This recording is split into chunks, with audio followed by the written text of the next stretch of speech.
pour mieux connaître les candidats qui se présentent près de chez vous, pour voir leur visage et écouter leur programme. Voici 3 minutes pour convaincre sur Grand Lille TV, spéciale élection départementale. Nous avons sur le plateau Mansour Nechaf et Nathalie Wilmé. Merci d'être avec nous.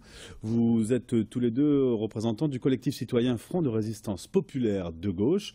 Vous avez, avec les téléspectateurs, 3 minutes pour convaincre.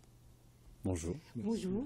Donc, ce collectif est né à Tourcoing à l'occasion des élections municipales de 2014 à l'initiative de citoyens qui étaient très en colère et très motivés avec une envie forte de participer à la vie municipale à l'époque.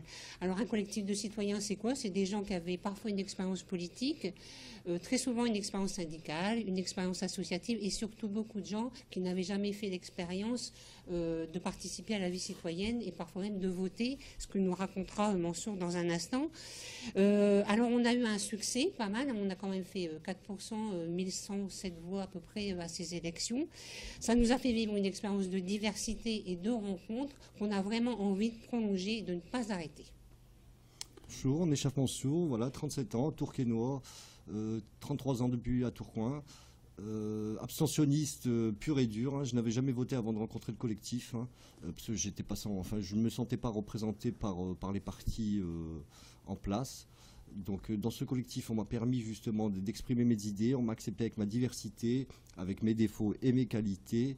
On m'a permis justement de porter nos couleurs, chose impossible dans des partis traditionnels.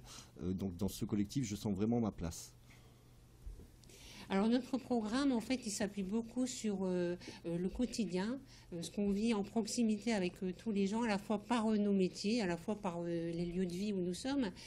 Alors ce qui nous marque particulièrement, c'est notamment la question des handicapés. C'est même complètement révoltant quand on pense qu'il y a eu récemment un débat sur la fessée. Et quand on voit cette sorte de violence qui est faite aux enfants porteurs de handicap, qui aujourd'hui, malgré des affectations et des notifications diverses d'aide, ne voient rien venir. Ils sont là aux portes de nos vies, de nos sociétés.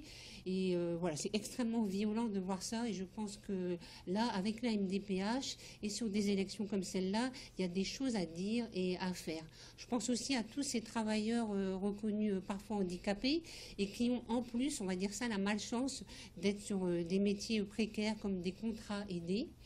Et quand on voit à quel point la société profite de ce système, c'est-à-dire que des contrats aidés, des personnes reconnues travailleurs handicapés, elles ont la chance de pouvoir rester en contrat aidé plus longtemps.